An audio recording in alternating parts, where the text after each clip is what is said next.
నమస్తే, welcome to article 19. Telangana BJP శాఖలో ఈరోజు చాలా ఇంపార్టెంట్ ఘటన జరిగింది. చాలా ఆసక్తికరమైన సంఘటన.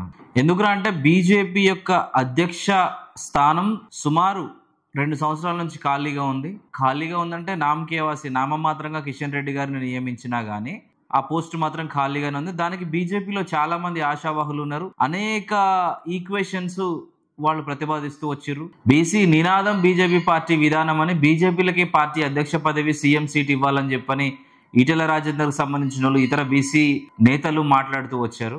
గతంలో బీజేపీ పార్టీకి కొద్దిగా ఎక్సలరేటర్ ఇచ్చి ముందుకు తీసుకొచ్చిన బండి సంజయ్ కూడా నేనే మాత్రం తక్కువ, నేను కూడా అధ్యక్ష రేస్లో ఉన్నానని చెప్పని, ధర్మపురి అరవింద్ గారు నేనే ఒరిజినల్ బీజేపీ కార్యకర్తను, ఒరిజినల్ బీజేపీ నాయకుడిని అని క్లెయిమ్ చేసుకునే రాజా సింగ్, ఇలా అనేక మంది మేము బీజేపీ పార్టీ తెలంగాణ శాఖకు కాబోయే అధ్యక్షులమని అనేక ప్రకటనలు చేసిర్రు.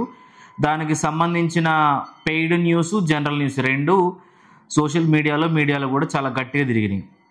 సో ఈ అన్ని అంచనాలకు తెరదించుతూ బీజేపీ పార్టీ అధిష్టానం ఒక నిర్ణయాన్ని ప్రకటించింది. రామచంద్రరావు అనే వ్యక్తిని అనేక కాలమైన బీజేపీ పార్టీలో ఉన్నాడు, ఒక ప్రాక్టీసింగ్ లాయర్గా ఉన్నాడు. ఆయనను బీజేపీ పార్టీ రాష్ట్ర అధ్యక్షుడిగా నియమిస్తూ వాళ్ళు ఒక నిర్ణయాన్ని తీసుకున్నారు. అయితే ఇది ఏ విధంగా మనకు ప్రత్యేకమైన వార్త అవుతుంది అంటే, దీంట్లో తెలంగాణ ప్రయోజనాలు దాగున్నాయి.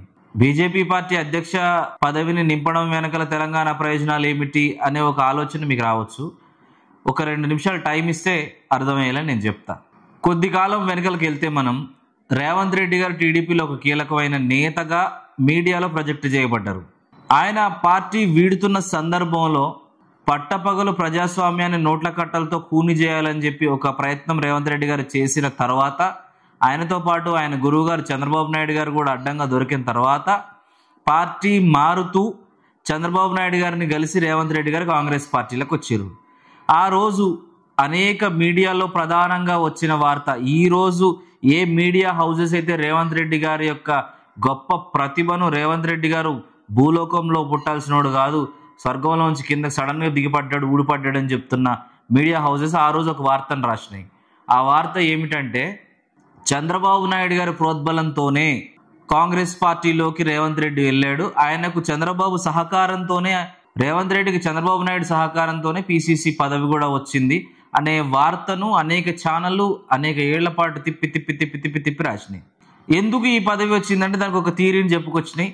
చంద్రబాబు నాయుడు ప్రజాస్వామ్యాన్ని కూని చేస్తూ తెలంగాణ ప్రభుత్వాన్ని ఒక ఎమ్మెల్సీలను కొనడం ద్వారా కూల్చివేయాలని ఒక ప్రయత్నం చేసిండని కేసీఆర్ గారు చంద్రబాబు నాయుడిని కట్టు బట్టలతో సహా కృష్ణానది కరకట్టకు పంపించిండని కక్షతోని ఎలాగైనా తెలంగాణ ప్రాంతంలో అస్థిరత సృష్టించాలి, కేసీఆర్ నాయకత్వాన్ని బలహీనపరచాలి, దాంతోపాటు ఆంధ్ర ప్రయోజనాలు కాపాడుకోవాలి.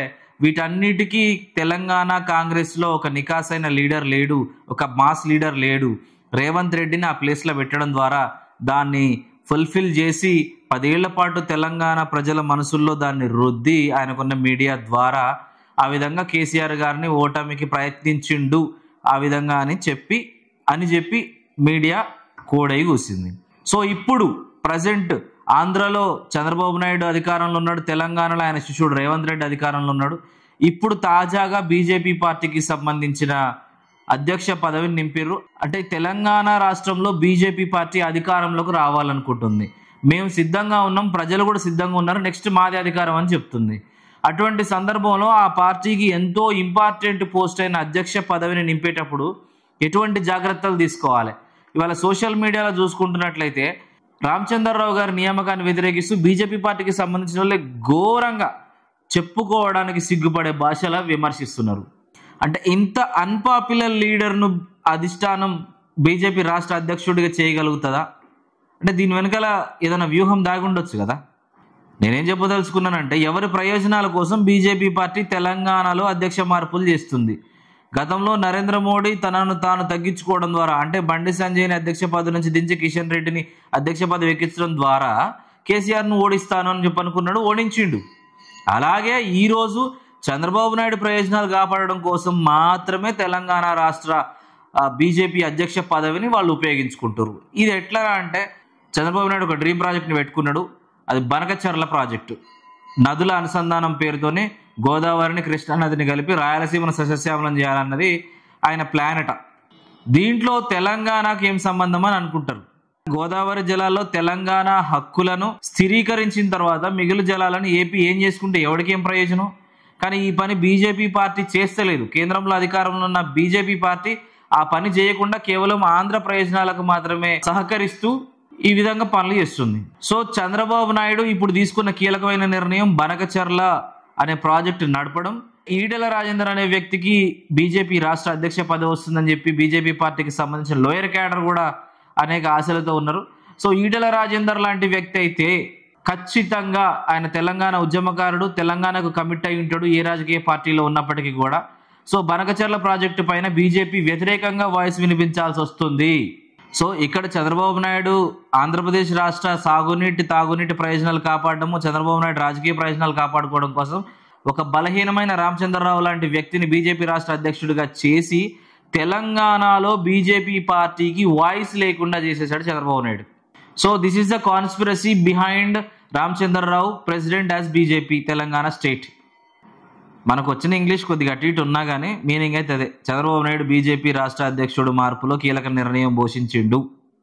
ఒక మీడియా హౌస్ కూడా ఒక వార్త తీసింది, చంద్రబాబు నాయుడుకి అత్యంత సన్నిహితుడైన రామచంద్రరావుని మాత్రమే తెలంగాణ రాష్ట్ర బీజేపీ అధ్యక్షుడిగా నియమిస్తారని ముందే ఈ వార్త రాసింది. సో ప్రతి తెలంగాణ బిడ్డ మేల్కోవాలి.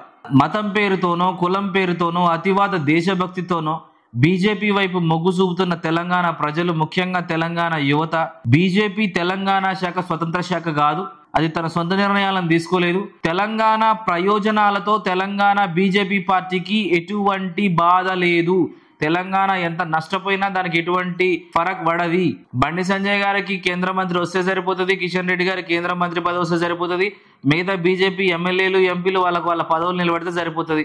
కాబోయే సీఎంగా నేను ఉంటానని చెప్పని ఈటెల రాజేందర్ గారు మార్కెటింగ్ చేసుకుంటే సరిపోతుంది. ఇదంతా కాదు, నా మాటనే బీజేపీలో నడుస్తుందని చెప్పి అరవింద్ ప్రచారం చేసుకుంటే సరిపోతుంది.